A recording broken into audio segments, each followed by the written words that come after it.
Hey, how's it going, guys? Welcome to an 800-pound gaming PC build. Now, I know I haven't done one of these pound or euros or, that style of videos. I've been sticking to the dollars. Well, these videos don't tend to get as many views as the US build, but I figured, you know what, I'm just going to keep doing it. Screw the views.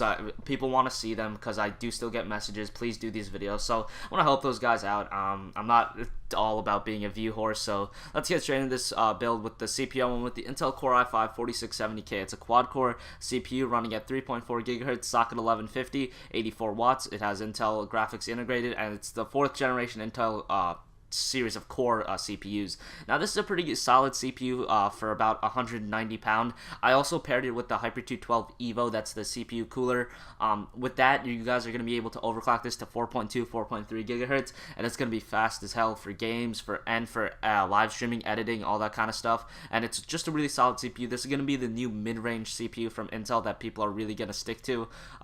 Just a really good CPU, quad core, 190 pound, not a bad deal. It's going to be able to run games really, really well.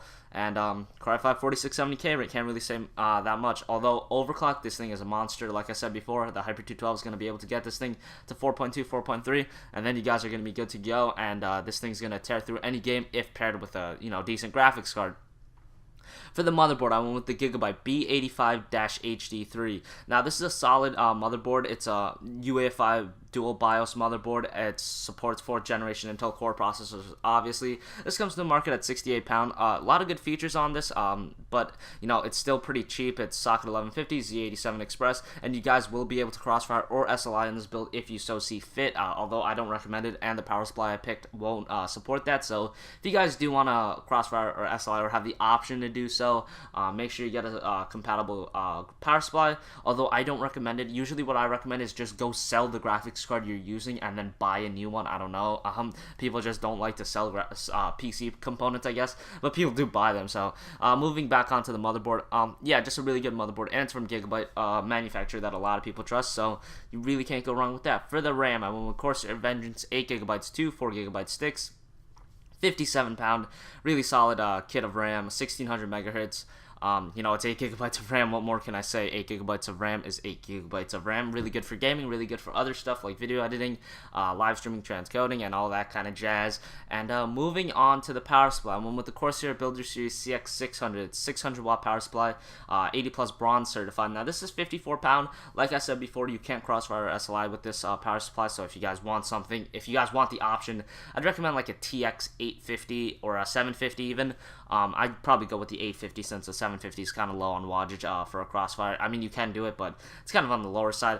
The CX600 is still very good power supply. I actually used to use this and I had no problems with this. It's Corsair, it's CX, it's 80 plus certified. It's a great power supply. For the graphics card, I went with the Gigabyte Radeon HD 7970. Now, originally, I really wanted to fit a GTX 770 in this build, but have it being an Intel gaming PC build, I really couldn't do it, and I just opted to go with the 7970, the next best option, 300 pound.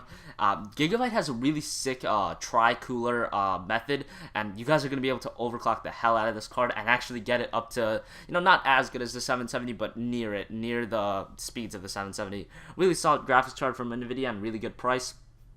Can't really say much more good things about it. Now, I'm not sure if Amazon UK is giving the free games with the 7970. In the US, those promotions have ended in most places, but you can still find them in some places. So if you guys do order this, there's like, a slight chance that you might even get those free games like I mentioned before in my videos.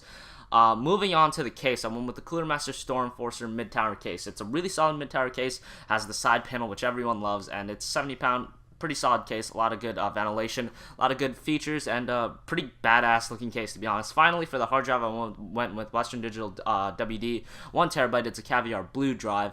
Now, no SSD in this build, but like I've said before, if you have an SSD from a previous build, you can or a hard drive from a previous build, you can either skip this step entirely, or you can buy like a 60 gigabyte SSD for about the same price as a 1 terabyte hard drive. Now, thanks for watching this video, guys. Remember to subscribe, like this video, and comment, and I will catch you guys later. Peace.